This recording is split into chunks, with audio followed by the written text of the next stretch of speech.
Bonjour, docteur Olivier Soulier. Merci beaucoup de nous Oui, recevoir bonjour Xavier. dans le cadre des débriefings que l'on fait avec Bon Sens et François. Aujourd'hui, j'aimerais que tu nous expliques un petit peu qui tu es, quelles sont tes expériences, tes travaux. Tu as beaucoup travaillé sur les microbes, quel type de patient tu as vu, et puis que tu nous dises un petit peu ce que tu penses de la situation actuelle. Je pense que c'est important. Voilà, à toi la parole. Voilà.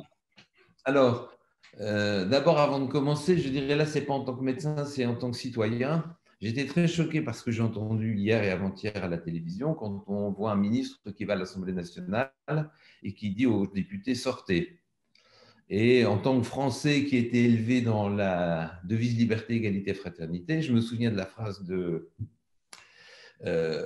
qui disait nous sommes ici par la volonté du peuple, nous n'en partirons que par la force de baïonnette. Et aujourd'hui, on a malheureusement une gestion de crise sanitaire qui est catastrophique, il faut bien le reconnaître, quelles que soient les raisons. Et je suis d'accord que être aux manettes aujourd'hui, ce n'est pas quelque chose de facile, c'est souvent quelque chose d'extrêmement compliqué, mais on est quand même obligé de regarder que la France est quand même un des pays qui est lanterne rouge. Et à une époque, après la première vague, on avait la France qui était à égalité avec le Yémen du Sud au niveau de la mortalité, plutôt de la létalité, puisqu'on s'approchait de 19,6 comme le Yémen du Sud, qui est un pays très pauvre et en guerre. Et donc, franchement, on n'a pas bien géré. Tout le monde a vu le problème des masques, ça on le connaît par cœur, le problème des tests qui pose problème, et le problème de la destruction du système hospitalier et de la disparition des lits qui fait qu'on se trouve dans une incapacité à résilier, une incapacité de devoir prendre des mesures qui ne sont pas forcément efficaces. Et donc ça, c'est quelque chose qui est véritablement problématique. Et je dois dire qu'en tant que citoyen, je suis très, très préoccupé par le risque d'apparition d'une dictature et au principe général des problématiques sanitaires. Et ce qu'on a vu hier à l'Assemblée nationale, je pense que ça marquera l'histoire. Et dans les livres d'histoire, dans 50 ans, il y aura cette phrase « sortez » par un ministre de la République. Ça, c'est évident. Bien, maintenant, moi, je suis médecin depuis 40 ans, donc j'ai quand même beaucoup, beaucoup d'expérience. J'ai vu énormément de patients. Je suis homéopathe, c'est-à-dire qu'on a une vision de la médecine qui est complémentaire. Et en tant qu'homéopathe, je tiens beaucoup à ce qu'on s'associe avec aussi tous les dons extraordinaires de la médecine moderne qui nous permet de faire des choses absolument fantastiques. Et nous agissons sur un autre domaine qui est quelque chose qui est fortement, comment je dirais, qui est fortement impliqué aujourd'hui, c'est-à-dire l'immunité naturelle, c'est-à-dire la capacité que les humains ont à se défendre. Et aussi, nous avons une vision de la vie et des maladies en lien très très net avec un équilibre naturel. C'est-à-dire, on est vraiment dans une conception générale de dire un être humain, la médecine peut l'aider, peut lui permettre de passer des phases importantes dans sa vie.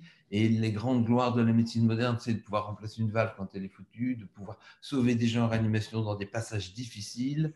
Mais il y a aussi quelque chose qui est extrêmement important sur lequel on travaille tous les jours, c'est le principe général de la défense naturelle, d'augmenter le système de défense naturelle. Et ça, je pense que c'est quelque chose qui est très, très important et qu'on doit beaucoup développer. D'ailleurs, un exemple très simple qu'on voit tous les jours, c'est le problème de la carence en vitamine D, que je n'arrête pas de compenser dans mon activité au quotidien. Et cette carence en vitamine D, on sait que les grosses carences en vitamine D favorisent les formes graves de coronavirus. Bien. Alors, très concrètement, c'est vrai que ça peut paraître bizarre, mais le coronavirus, on le voit surtout à la télévision, on le voit surtout sur les masques. Mais en pratique, j'ai vu une personne qui est décédée de coronavirus. J'ai vu quelques personnes, pas forcément dans ma patientèle, mais dans les gens que je connais qui ont eu des formes un peu sévères, mais on a tous les ans des formes sévères de grippe. Et il y a surtout, ce que l'on voit énormément, c'est les effets secondaires du confinement et de cette panique qui est entretenue. Et ça, c'est vraiment catastrophique. Des gens qui ont des syndromes psychiatriques, des enfants qui ont des problèmes, des gens qui sont dépressifs, des gens qui sont angoissés, des gens qui se demandent ce qui se passe. Il y a une angoisse générale qui se développe et qui, à mon avis, est un problème très, très grave. Et dis-moi juste, quand on reparle de cette immunité naturelle, tu as as beaucoup travaillé, t'as beaucoup, sur les microbes. Tu peux nous expliquer un petit peu comment ça fonctionne? Alors, ça, c'est quelque chose qui est très, très important. Alors, je n'ai pas la compétence technique d'un homme extraordinaire qui est Raoult, hein, et j'ai énormément appris de lui en écoutant et en lisant ce qu'il a fait, mais j'ai essayé de me placer d'un autre niveau dans la conception. Et on sait que les homéopathes travaillent beaucoup sur ce qu'on appelle les nosodes et sur le rôle des microbes dans le fonctionnement des êtres humains. Rapidement, si on reprend l'histoire de l'humanité depuis très très longtemps, le Big Bang, 14 milliards d'années, la Terre créée 4 milliards d'années, vers 4 milliards 3, vers 3 milliards 9, on voit apparaître les premières bactéries. Puis les bactéries, ça c'est très important, vont créer l'atmosphère en transformant les pierres, en extrayant l'oxygène. Donc l'atmosphère que nous respirons aujourd'hui, c'est les bactéries qui les ont créées. C'est ce qu'on appelle les bactéries oxygéniques. Et puis ces bactéries vont s'associer les unes avec les autres. Les bactéries, elles n'ont pas de noyau. Elles ont une bande d'ADN ou d'ARN et elles n'ont pas de noyau. Donc elles sont ce qu'on appelle des prokaryotes, avant le karyo qui est le noyau. Et donc elles vont s'associer entre elles pour devenir des eucaryotes, c'est-à-dire des bactéries, des cellules avec un noyau. Et puis ces bactéries vont se réunir entre elles pour donner les premiers organismes pluricellulaires. Puis elles vont évoluer, évoluer, évoluer. Elles vont créer toute la genèse des espèces, donc tout l'arbre des espèces, pour arriver jusqu'à l'espèce mammifère. Je passe le détail, mais c'est une étude qui est absolument passionnante, pour arriver jusqu'aux espèces humaines. Mais il ne faut pas oublier que l'espèce humaine, elle baigne en permanence dans cette soupe microbienne. Il faut savoir que les microbes sont, même à l'intérieur de nous, on sait qu'on a 10 fois plus de bactéries et de microbes que de cellules dans notre corps. On a 10 puissance 13 cellules, on a 10 puissance 14 cellules dans notre tube digestif. Donc, on baigne en permanence. Et je dirais que nous sommes tous, avec cette phrase qui paraît un peu bizarre, mais nous sommes tous des microbes qui avons réussi. Et nous sommes tous en permanence confrontés, contrôlés, vérifiés, voire, écoute bien, ça c'est très important, améliorés par les microbes qui sont autour de nous. Donc ça c'est quelque chose qu'il faut comprendre. L'idée de dire il faut taper sur les microbes parce que c'est les microbes qui sont responsables de nos maladies est une erreur. Le microbe n'est pas la cause de la maladie, il est l'agent de la maladie. Et on a eu l'opposition entre Pasteur, qui a fait d'un côté un travail considérable sur le principe, le rôle des microbes, hein, et Jean Bernard qui disait la maladie n'est rien, le terrain est tout. Et à la fin de sa vie, Pasteur a dit, Claude plutôt, pas Jean Bernard, Claude Bernard. À la fin de sa vie, Pasteur a dit Claude avait raison, les microbes c'est important, c'est un facteur, mais ce n'est pas la cause fondamentale. Donc là, on voit déjà la préfiguration du problème qui nous active aujourd'hui. Est-ce que c'est le microbe qui est important ou est-ce que c'est le terrain qui est important? Et on voit bien que les gens qui aujourd'hui sont touchés, ce sont des gens qui sont tous âgés. La médiane, c'est on entend 82, 84 ans. Et quand ce sont des gens jeunes qui sont touchés, eh bien, ce sont des gens qui ont des grosses pathologies. Quand le ministre dit hier, j'ai vu un homme de 30 ans dans le service de réanimation avec une très forte obésité, bah oui, on en a tout le temps des gens comme ça. Et des gens comme ça, on sait depuis avant le corona que ce sont des gens qui sont en danger. Il faut faire attention parce qu'ils attrapent n'importe quoi. Ce sont des gens qu'il faut protéger. Hein. Donc, c'est pas parce que ça, c'est du sensationnalisme. On sait que ces gens sont en danger. Alors, avec humour, j'avais reçu une petite image qui disait à Lille, puisque je suis du Nord, à Lille, les restaurants sont fermés, mais les McDonald's sont ouverts. Donc, les criminels, ceux qui génèrent des grandes obésités, comme on en a 30% aux États-Unis, qui est une partie de la responsabilité des mauvais chiffres aux États-Unis, eh bien, on laisse les criminels circuler et les gens qui feraient du bien, on les ferme. Donc, on est en plein dans le paradoxe actuellement. Donc, c'est important de rester scientifique, de rester technique, tout en étant humain et de comprendre ce qui se passe profondément. Donc, nos systèmes, le microbe, le terrain. Ça, c'est important. Donc, on sait qu'en forçant le terrain, les gens résistent mieux. On sait que les groupes O résistent mieux. On sait que certains groupes génétiques sont plus touchés. Et on sait que les gens qui ont des pathologies. La grosse différence qu'il y a entre le corona et les grippes habituelles, c'est que les grippes touchent tous les âges, y compris des enfants. Il y a des enfants qui meurent de grippe. Tandis que le corona se concentre sur les groupes de population qui sont beaucoup plus fragiles. Et on sait maintenant que ça touche des groupes de population où l'espérance de vie est en chute, comme l'Europe et les États-Unis, et en particulier, il y a une caractéristique des États-Unis, d'avoir énormément de maladies dégénératives liées à leur malbouffe, liées aux aliments ultra transformés, liées à tout ça. Et tous ces gens-là sont potentiellement des gens qui peuvent être touchés. Donc, une des conclusions qu'on devrait tirer de ce qui se passe maintenant, c'est attention, il faut améliorer l'immunité naturelle, il faut arrêter de manger n'importe quoi. Hein, comme aurait dit notre spécialiste de télévision, je vous souvenez, qui nous racontait on mange n'importe quoi. Et donc, ça, c'est quelque chose qui est très important. Bon, si on revient à nos microbes, on a globalement 3 types de microbes. Des bactéries, des parasites et des virus. Les bactéries, bactériaux, c'est le bâton, ça nous constitue. C'est des éléments de structure. Les bactéries s'associent entre elles. Elles vont soit faire rentrer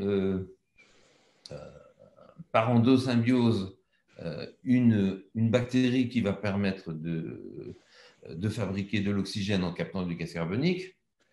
Ça, c'est la lignée végétale. Soit ne pas avoir ça et avoir simplement les mitochondries. Et donc, d'un côté, que mitochondries, de l'autre côté, mitochondries et chloroplaste. Et on échange oxygène, gaz carbonique, oxygène, gaz carbonique. Et on a les 2 lignées, la lignée humaine et la lignée végétale. Et elles s'équilibrent l'une avec l'autre. C'est très important parce que dans tout le problème des gaz à effet de serre, de l'oxygène, on a cet équilibre qu'il faut maintenir. C'est important. Bon. Donc, les bactéries, elles ont un rôle très, très important dans notre structuration. Les parasites, ils vont faire quoi? Les parasites, ils gèrent notre relation entre l'espèce humaine et les autres espèces. C'est-à-dire qu'on a dans tous les parasites des hôtes intermédiaires. On va le retrouver dans les virus aussi, le paludisme, etc., etc.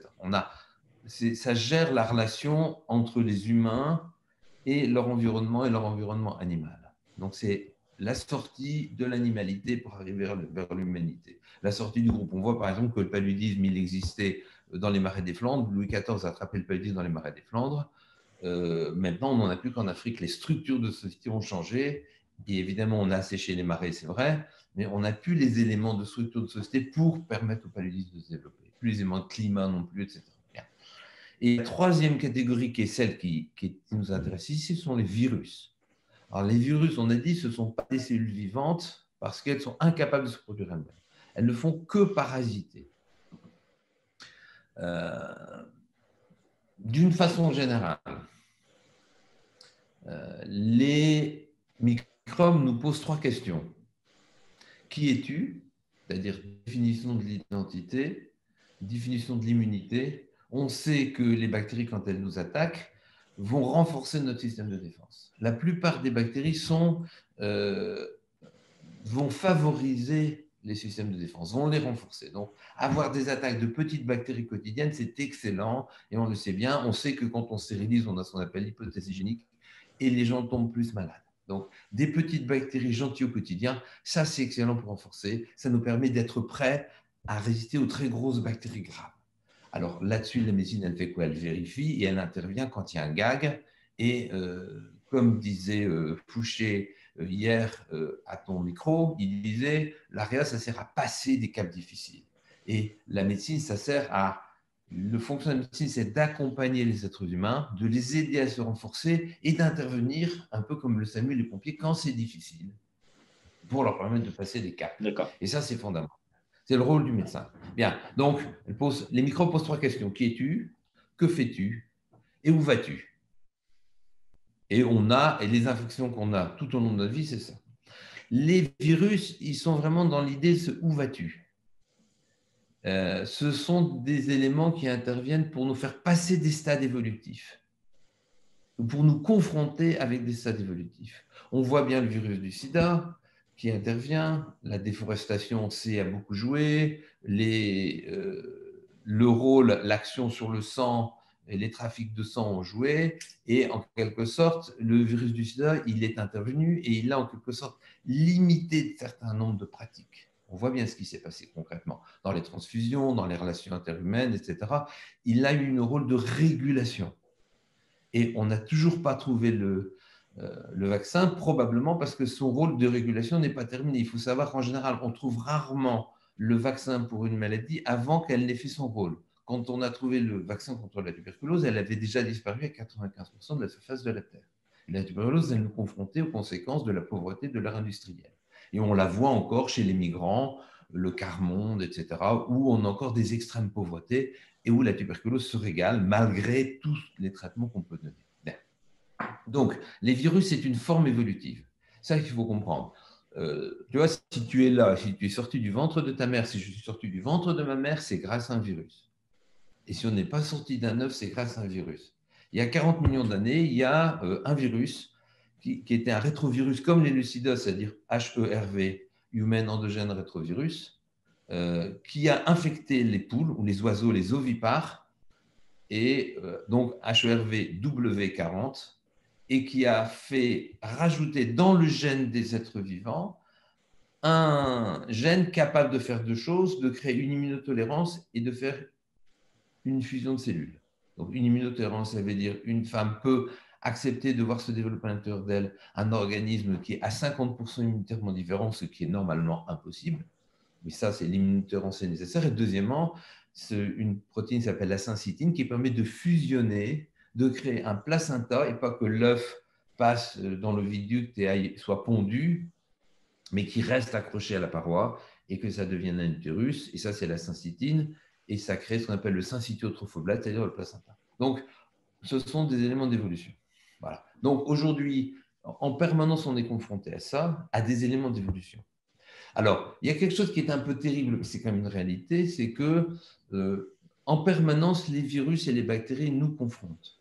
Tous les hivers, il y a des virus et des bactéries qui viennent nous confronter. Celui qui fait le plus gros du job, alors est-ce que c'est du sale boulot ou est-ce que c'est une nécessité?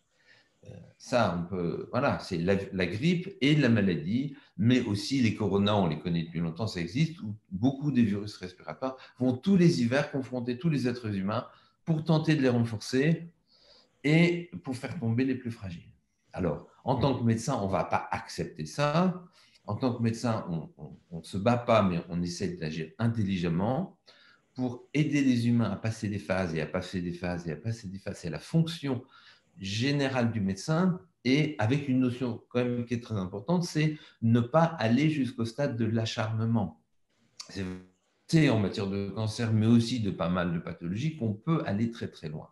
Et effectivement, comme disait Fouché hier, mettre les gens en réanimation pour qu'ils ressortent plus mal et qu'ils mettent 2 mois à mourir derrière dans des très mauvaises conditions, est-ce que c'est une excellente idée? On n'est pas certain de ça. Donc ça fait partie des arbitrages ultra délicats qu'il faut faire en conscience, à la fois dans l'âme de médecin, en accord avec tout le monde, etc. Ça sont des choses pas. Mais tous les ans, on a ce genre de choses. D'ailleurs, c'est intéressant de voir qu'on a toujours entre 5 000 et 30 000 morts de grippe tous les ans. Cette année, on a très peu de grippe, comme si le corona avait fait le job de la grippe. C'est-à-dire qu'il y a presque un système de concurrence entre les infections, entre les microbes, et c'est le plus performant qui attaque et qui fait le job. Donc, c'est comme ça, c'est le principe d'équilibre de la nature. Donc, il n'y a pas, d'après toi, il n'y a pas, enfin, si je comprends bien, on est ce que l'on mange. Oui. Quelque part, tu m'as parlé de McDonald's, et en même temps, il n'y a pas vraiment matière à s'inquiéter avec ces virus si on est en bonne santé ou si on se maintient en bonne santé.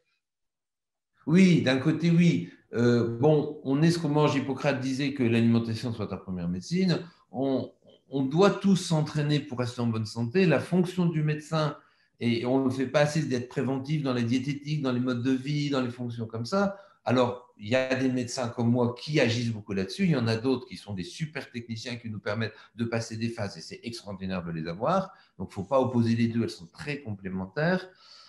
Mais on ne peut pas dire non plus, c'est rien, c'est pas grave, il ne s'est rien passé. Il se passe quelque chose et on est face à l'émergence de quelque chose de manifestement nouveau. Hein, ça, c'est évident que on va se poser la question. Hein, on a quand même 2 grandes hypothèses et moi, je ne peux pas répondre, mais ce dont je suis sûr, c'est qu'il faut absolument explorer pour avoir une réponse beaucoup plus précise là-dessus, parce qu'on ne peut pas rester sur des interrogations comme ça sans avoir de réponse. Il ne faut pas le faire dans l'énervement, il ne faut pas le faire dans la peur, il ne faut pas le faire dans la polémique de complotisme, il faut le faire scientifiquement. Là, tu es Un en train de parler de médecin, l'origine du virus. Hein. voilà, un médecin, c'est le mélange d'un humanisme et d'un scientifique. Voilà. Et il y a les deux en même temps. Ça, c'est fondamental. C'est une base scientifique solide, rigoureuse, et une âme de médecin, c'est-à-dire une fonction de soigner, une fonction de compassion, d'attention et d'arbitrage dans ce qui est juste en accord avec ses patients. Tu Donc, peux, l'origine. tu peux nous parler un petit peu de l'état d'esprit des patients que tu vois aujourd'hui. Ils viennent, ils t'interrogent, ils sont inquiets, ils sont dans Alors, quel état d'esprit? on va reparler des deux causes, hein, des deux origines possibles. Mais effectivement, aujourd'hui, les patients sont très inquiets. Euh, on en voit qui veulent se suicider, on en voit qui deviennent très agressifs. J'ai un de mes amis qui est chef de service de psychiatrie qui me dit on voit dans les services de psychiatrie des grands délires comme on n'en voyait plus. Quand j'appelle des grands délires, c'est si je suis Napoléon, je suis Jésus-Christ. C'est des grands délires comme on ne voyait plus maintenant. Et puis, on voit aussi des gens, et j'en ai vu régulièrement, qui ont des retards de diagnostic, de cancer, de ci, de ça, qui n'ont pas voulu, des gens qui ont des cœurs abîmés, des gens qui ont fait des AVC, qui ne sont pas allés à l'hôpital, etc. On a énormément de gens comme ça qui viennent nous voir et on essaie de les rattraper, mais c'est compliqué parce que leur cancer a un retard diagnostique et ça, c'est catastrophique. Et tout. Mais il y a énormément d'inquiétude chez les gens. Donc, je passe une partie de mes consultations à rassurer les gens. Hein. C'est clair qu'on n'a pas de surmortalité. On a probablement un glissement, un décalage. Ce n'est plus les anciens virus qui agissent, ce sont des nouveaux virus. C'est beaucoup moins la grippe qui va faire le job cet hiver de confrontation des humains, confrontation douloureuse des humains, mais c'est probablement, on a un décalage et on voit apparaître justement, probablement, est-ce que c'est une deuxième vague? Est-ce que c'est un rebond après confinement? Et c'est ça dont il faut parler. Ou est-ce que c'est une saisonnalité, c'est-à-dire que c'est comme ça. Voilà. Et les services de réanimation, quand on regarde les informations, et tu le sais comme moi, il y a plusieurs vidéos qui sont sorties où on voit les journaux en 2019, 2018. Tous les hivers, les services sont sursaturés. Et on a eu en 56-57 et en 68-69 les grippes de Hong Kong qui ont tué 100 000 personnes. Il y a des images de gens alignés par terre. Donc, on a déjà vécu ce genre de choses-là. Hein. Ça n'a juste pas été géré ou, j'allais dire, entre guillemets, utilisé comme c'est là maintenant. Voilà. Ça, c'est important. C'est important de le voir. Moi, il y a des hivers où j'ai vu des gens qui avaient des grippes partout, toute la journée, on me téléphonait. Hein. Là, on n'a pas vu ça cette année. On n'a pas vu ça non plus avec le corona. Voilà, donc on n'a pas vu ça. Et on n'a pas de, aujourd'hui, à ce jour, on n'a pas de surmortalité. Il faut rester très prudent parce qu'on est face à quelque chose de nouveau. Je pense que ça, je voudrais revenir là-dessus, on est face à quelque chose de nouveau. On a donc deux hypothèses. Ou c'est naturel, ou c'est artificiel. Et il faut se poser la question, scientifiquement, en dehors de toute notion de complotisme et d'idéologie de ci ou ça, c'est scientifique, point. La science, c'est concret, c'est pragmatique. Ou bien c'est naturel.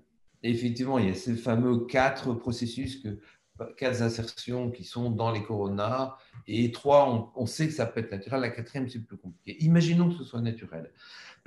On serait quoi? Face à ce qu'on voit apparaître depuis quelques années, depuis 30 à 40 ans, toutes les épidémies sont des zoonoses, le sida, Ebola, les grippes porcines, aviaires, etc., H1N1, ce sont toutes des maladies qui sont issues de notre interaction sur la nature, où on va ouvrir des réservoirs microbiens et, comment je dirais, on pourrait imaginer d'une façon que chaque espèce, et on pourrait dire les singes verts avec le HIV, les chauves-souris, les pangolins, etc., ont tous à l'intérieur d'eux des virus avec lesquels ils vivent en équilibre. Mais si jamais ils étaient attaqués au-delà de leur niveau de risque d'extinction, ils auraient une sorte de, tu sais, la ceinture d'explosifs des terroristes ou la bombe qu'on peut lâcher à la dernière seconde et qu'on balance et qui crée un tel problème que ça vous protège. J'ai envie de dire, il y avait des petites histoires drôles qui disaient l'ensemble des espèces en voie de disparition sont très impressionnés par les résultats obtenus par le professeur Pangolin. Et j'ai envie de dire, aujourd'hui, les pangolins, ils viennent de sauver leur peau. Quoi. Plus personne va aller embêter les pangolins et ils ont échappé à l'extinction. Donc, il faut faire très attention parce que quand on attaque trop fort les espèces, comme on le fait aujourd'hui, On sait aujourd'hui qu'Ebola est fortement lié à la déforestation. On déforeste, on ouvre des boîtes de Pandore et on se les prend dans la figure. Donc, il faut faire très attention. Si ce virus est naturel, il vient nous dire qu'il est urgent d'arrêter la politique mondiale d'exploitation de la nature, de destruction de la nature, parce qu'on va se prendre d'autres choses de cet ordre-là qui vont être terribles. Et aujourd'hui, si j'ose dire, celui-là, il est embêtant, mais il n'est pas catastrophique. Ce n'est pas du 30% de mortalité ou du 60% de mortalité comme la grande peste noire au XVe siècle, où on a eu 60% de l'Europe qui a disparu. Ça nous a fait passer dans la Renaissance, d'ailleurs, il faut reconnaître. Hein. Mais où on comprend, donc si c'est naturel, il est urgent de changer notre politique, c'est-à-dire qu'il est urgent d'arrêter ce système de mondialisation qui fait circuler les virus à toute vitesse, qui fait qu'on est capable de tuer n'importe quelle espèce parce que, etc. On a vu la disparition des rhinocéros, on voit les éléphants qui disparaissent, voilà, c'est tout. Dès que les humains pensent qu'il y a de l'argent à faire quelque chose, eh bien, business, on va tout détruire. Et on se prend ce genre de choses-là. Donc, s'il est naturel, ce virus, c'est vraiment la mise en échec du système de mondialisation. Le système des flux tendus, avec, vous voyez, les masques, on n'a plus les masques, on n'a pas les gants, on n'a pas, etc. Donc, c'est l'échec de la mondialisation. Il est urgent de démondialiser. Si on n'avait pas eu ce genre de choses, on n'aurait pas. Maintenant, s'il est artificiel, il faut se poser la question. Effectivement, Montagnier a soulevé le problème. J'ai repris un article très intéressant de quelqu'un de l'INSERM, donc très pratique, et qui dit effectivement, il y a la quatrième assertion, on n'est pas sûr, celle qui est Furane Protéolise. Et INSERM ou CNRS, hein? C'est CNRS. CNRS, je crois. C'est Yaroslav Pigenet. Voilà. Yaroslav Pigenet, oui, directeur de recherche au CNRS. Voilà. Donc, qui évoque, c'est très précis, cet article est très intéressant, il évoque les choses, et si les trois premières, on peut supposer que c'est naturel, la quatrième, on n'est pas certain. Et ça vient poser une autre question, c'est dire, est-ce que, à force de jouer avec la génétique, comme on fait maintenant, on n'est pas en train de générer des catastrophes? Est-ce qu'il y a eu un échappement, effectivement, du laboratoire du Wuhan?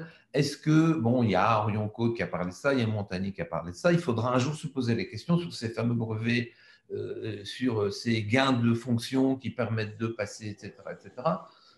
Quelque part, on est en train de jouer au Dr Frankenstein et on est en train de créer. Donc, il faut vraiment se poser la question, est-ce que le virus est naturel ou est-ce que le virus est artificiel? Et dans les deux cas, ça pose des questions. Dans les deux cas, il va falloir revoir les choses. Ça, c'est quelque chose de très important. Voilà. Maintenant,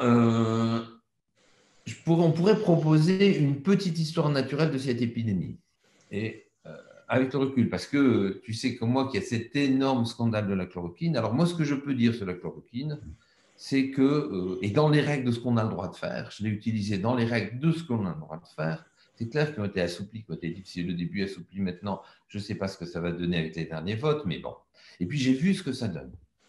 Donc tous les gens que j'ai vus en prendre, les résultats ont été spectaculaires. Il y a un de mes amis, un vieux médecin de 84 ans qui a toutes les comorbidités. Il a une insuffisance cardiaque, une insuffisance rénale, il a un asthme avec une dilatation des bronches. Il a vraiment tout ce qu'on peut avoir comme pathologie et il a eu un début de corona et il a cherché de la chloroquine, il n'arrivait pas à en trouver. Finalement, il a réussi à en trouver. Ça, c'est au mois de mars-avril. Et il m'a dit, je m'étouffais, j'étais en train de me noyer. C'est ce que décrivent tous les gens qui ont eu ça. Et quand je l'ai pris un soir à 23 h, j'ai réussi à l'avoir, on m'a l'amené. Et le lendemain matin, j'ai l'impression d'aller mieux. En 2 jours, j'avais véritablement ressuscité. Donc, tous les gens que j'ai vus prendre de la chloroquine ont tous décrit cette action spectaculaire. Ça pourrait pas être l'effet placebo, là, avec lui? Un vieux monsieur de 84 ans, un médecin qui a une insuffisance cardiaque, on peut le dire, hein, on peut dire, c'est peut-être un effet placebo, mais effectivement, on peut toujours dire l'effet placebo. Maintenant, en gros, toutes les études sont sorties, tu en as parlé, bon, il n'y a plus, je vais te faire un hommage parce que François est un des rares journaux indépendants qui existent en France et les médias mainstream, en gros, à part Internet, François, Mediapart de temps en temps, Le Canard enchaîné de temps en temps, il n'y a plus beaucoup de médias libres qui donnent des informations. Ça, c'est clair que c'est compliqué. Et voilà. Donc, tous les gens que j'ai vus en prendre, ils ont tous écrit la même chose. alors qu'ils n'en étaient pas forcément convaincus. Donc, voilà. Maintenant, essayons d'imaginer les choses. À mon avis, si on regarde bien, l'épidémie, elle n'a pas commencé en novembre ou en décembre, elle a commencé en août, probablement en Chine. On a des témoignages des équipes, parce qu'il y a eu les Jeux olympiques militaires à Wuhan avec une centaine de délégations du monde entier, et il y a des témoignages précis de l'équipe d'escrime, je crois, de France ou de Luxembourg, une autre équipe de Luxembourg, donc de ces deux équipes-là, qui sont allées là-bas, qui ont dit la nuit, on était en état de confinement déjà, la police nettoyait toute la nuit, on nettoyait, on désinfectait les bars, on désinfectait les portes, on désinfectait. Donc déjà à l'époque, il y avait cette notion-là. On a l'impression qu'au mois d'octobre, on était déjà dans une situation de cet ordre, où ça devait exister. Et ils disent aussi, mais c'était des jeunes en pleine santé, un sportif olympique est quelqu'un en pleine santé, mais malgré ça, ils ont quand même eu des grippes costauds en rentrant. Et beaucoup de militaires, les militaires français, l'équipe de France, par exemple, on leur a dit, taisez-vous, arrêtez d'en parler. Donc, il y a des articles qui sont sortis là-dessus que j'ai vus et qui existent, France et Luxembourg. Il y en a peut-être d'autres, mais je n'ai trouvé que cela. Bon. Et on sait, souviens-toi, de ce lanceur d'alerte chinois qui est décédé d'ailleurs du corona et qui a dit en novembre, décembre, il y a un danger, il y a quelque chose, etc. Donc, ça s'est répandu. Ce que l'on sait aussi concernant les coronavirus, c'est que la chloroquine, et plutôt l'hydroxychloroquine, qui est la même chose. La chloroquine, c'est la nivaquine, et l'hydroxychloroquine, c'est le plaquenil. Et l'avantage de l'hydroxychloroquine, c'est qu'elle est encore mieux tolérée que la nivaquine. On sait depuis longtemps, parce que depuis 40 ans, on sait qu'elle agit sur toutes les nouvelles zoonoses et tous les virus. Ça, on le sait. C'est quelque chose qu'on a bien vécu, enfin qu'on a bien vu, on le sait. Et Anthony Fauci, tu vois qui c'est un peu le pape de l'infectiologie américaine, c'est celui qui définit la politique sanitaire de l'élu, etc. En 2005, je crois, ou 2006, il a sorti un article, lui-même, pas en tant que responsable sanitaire, mais en tant que scientifique, il a sorti un article pour dire qu'effectivement, la chloroquine fonctionnait et c'était le remède des coronavirus. Donc, ça existe. Donc, on a aussi, alors j'ai cherché, je me suis demandé, mais pourquoi la chloroquine était interdite le 13 janvier? Pourquoi Agnès Buzyn a interdit la chloroquine? Alors, j'ai fouillé un petit peu et je me suis rendu compte qu'il y avait une demande qui avait été faite parce qu'on avait dit que non pas la chloroquine, non pas l'hydroxychloroquine, mais la chloroquine nivaquine pouvait avoir éventuellement des effets sur la grossesse. On a vu tous les scandales sanitaires, c'était une précaution. Donc, il y a eu des demandes qui ont été faites de classifier autrement, de changer les recommandations plutôt, les recommandations de pratique, en disant attention sur la grossesse. Et puis, il y a plusieurs demandes qui ont été faites et elles n'ont pas abouti à des modifications des recommandations. Et c'est sur sa base de ces recommandations-là que Agnès Buzyn a décidé le 13 janvier. Et comme par hasard, on enlève l'échelle de quelqu'un au moment où on en a besoin. C'est un peu, j'enlève l'échelle, accrochez-vous au pinceau. Et on enlève l'échelle. C'est intéressant parce que la France est le seul pays au monde où c'est interdit. Il y a des pays où c'est autorisé. Alors, je vois des gens qui viennent me voir d'un peu partout dans le monde. Je voyais quelqu'un qui me disait, bah, moi, ma belle famille est en Guinée, et en Guinée, bah, il n'y a pas du tout on mange la chloroquine toute l'année et on n'a absolument pas de problème. C'est Tous ces interdit pour pays-là cette maladie, la chloroquine. C'est pas Oui, c'est interdit pour interdit la... pour cette maladie. On continue à l'utiliser. D'ailleurs, Raoul l'a bien dit, quand on fait des études sur les gens qui prennent du plaquenil pour des lupus, pour des polyarthrites, eh bien, on voit que ça marche et qu'ils ont très, très peu. Donc, on arrive à un stade où on a effectivement. Alors, on va dire, est-ce que c'est du complotisme, est-ce que c'est de la réalité? La réalité, c'est que quand même, à un moment, on enlève aux médecins la possibilité de soigner. Et on voit des gens qui disent, on m'a dit que c'était dangereux, que si je prenais ça, j'allais mourir. Et comme dit Raoult, avoir fait croire qu'un médicament qui est un des médicaments les plus utilisés au monde, on a 70 milliards d'années de prescription. C'est prescrit depuis 70 ans à 1 à 2 milliards d'habitants, ça veut dire 70 à 50 milliards d'années de prescription. C'est énorme. Et demain, on vient dire que ça ne marche pas. Donc, on a un problème comme ça. Maintenant, si on voit la chose comme ça, on se dit, ils ont d'abord essayé de faire un vaccin sur le SARS-1, ça n'a pas marché. Le H1N1, on voit ce que ça a donné. Moi, j'ai soigné des patients qui avaient des narcolepsies avec le H1N1. C'est quand même très, très, très compliqué. On a des jeunes enfants, au bout de 5 minutes assis, ils s'endorment. Comment on peut faire des études? C'est un véritable handicap. C'est très, très gênant. Ça, on le sait. Ça a été reconnu, documenté et indemnisé. Donc, sans être complotiste, en étant assez précis, on se dit, mais pourquoi on a fait ça? Pourquoi on a interdit ça? Aujourd'hui, on est face à quelque chose. Si on essaie de faire le point de ce qui se passe maintenant, est-ce qu'on a une deuxième vague? Est-ce qu'on a un rebond épidémique? Est-ce qu'on a une saisonnalité? Ça, on ne va pas tarder à le savoir. Les pays comme la Suède, et tu le sais bien, qui n'ont pas confiné ou confiné très différemment, ont eu un tout petit peu plus de morts au début. Et certains spécialistes ont dit attention, mais c'est aussi parce qu'ils n'ont pas fait attention à leurs vieux. Ils ont aussi fait des erreurs, mais aujourd'hui, on est en train de les dépasser largement et eux, ils n'ont pas de rebond épidémique. Alors là, on va rentrer dans une autre notion. Est-ce que le confinement était utile ou est-ce qu'il était dangereux? Est-ce qu'il a sauvé des vies? Alors, pas mal de gens disent qu'il a sauvé 60 000 personnes.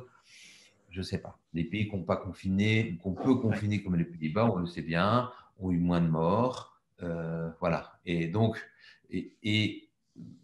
si on croit un peu 2 secondes à la capacité des humains de réagir et à l'immunité naturelle, la Suède a atteint l'immunité naturelle, a atteint la limite où on a, ils évaluent, j'ai vu différents chiffres, il faudra vérifier 43% de population immunisée, donc on a une barrière. Les jeunes qui ont fait la maladie sont la protection des vieux. Et on arrête de culpabiliser les gens en disant tu vas tuer ton papy et ta mamie, mais comme tu as fait la maladie et que tu es immunisé, tu protèges ton papy et ta mamie. Voilà. Alors, où est la chose? La réalité aujourd'hui, c'est que je pense que si on faisait l'Allemagne, par exemple, Der Spiegel, qui n'est pas un journal complotiste, a dit, a sorti tout un dossier que tu as dû voir, qui dit 80% des médecins en Allemagne ont prescrit de la chloroquine. Dans tous les pays où ça a été donné, ça va beaucoup mieux. Moi, je pense qu'une des solutions aujourd'hui, ce serait effectivement, on teste. Les gens qui sont malades, on leur donne de la chloroquine. Ça diminue la démission du virus. Et si on faisait ça, on aurait un effondrement assez rapidement du cours. Qu'est-ce qu'on risque à tenter? On risque rien. Les effets secondaires sont dérisoires, on n'en a quasiment pas, quitte à ce qu'on sélectionne les gens qui ont des problèmes cardiaques et à ceux-là, on fait un électrocardiogramme pour regarder le segment QT. Ce ne serait pas difficile d'imaginer des batteries d'internes qui fassent l'électrocardiogramme et qui fassent des dosages de potassium pour éviter les problèmes. Quand on a un personne âgée, un peu fragile, hop, il faut faire son électro. On regarde le QT, c'est très facile à faire. Olivier, juste parce que le temps compte, on pourrait pas continuer à parler très longtemps. Si jamais tu avais à me dire les 2 ou 3 mots de la fin, qu'est-ce que tu en tires, on va dire, comme conséquence de la situation actuelle pour les patients et pour les auditeurs? La première chose, c'est n'ayez pas peur. Comme disait Montaigne, j'ai plus peur de la peur que d'autre chose. N'ayez pas peur, je pense que c'est fondamental. Il faut arrêter cette terrorisation, il faut arrêter tout ça.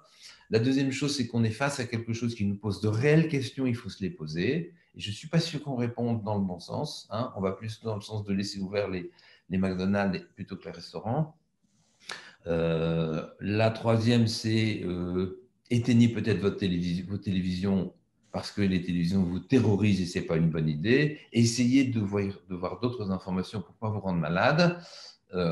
Essayons de remettre les médecins, qui sont tous, il faut comprendre que l'âme du médecin, c'est l'âme de l'envie de guérir. Ce n'est pas un laboratoire pharmaceutique qui fait du business parce qu'il a besoin de vivre. C'est l'âme d'envie de guérir. Remettons les médecins en première ligne, autorisons-les à faire des choses correctement, n'ayons pas peur, soyons quand même très prudents. Moi, je suis très préoccupé par le risque je suis très préoccupé par notre risque effectivement de rentrer dans une dictature. On n'est quand même que dans la 13e ou 14e épidémie en gravité depuis la Seconde Guerre mondiale. On n'est quand même pas dans une catastrophe. On est face à quelque chose de nouveau. Gardons notre calme. N'ayez pas peur. Renforcez vos défenses naturelles. Ayons confiance. Gardez votre esprit critique. Gardez votre esprit d'analyse. C'est très important. Bon, ben, merci beaucoup, Olivier. Comme notion capitale. Merci beaucoup, Olivier, de nous avoir donné tout ce temps. Merci à toi et merci à François pour tout le travail extraordinaire qu'il fait. Toutes ces enquêtes est très, très importante. On aurait pu s'étendre encore sur des tas d'autres choses, mais ça, je pense que c'est très important. Mais peut-être qu'on en fera un deuxième débriefing. Bien. Bonne journée, Xavier. Merci.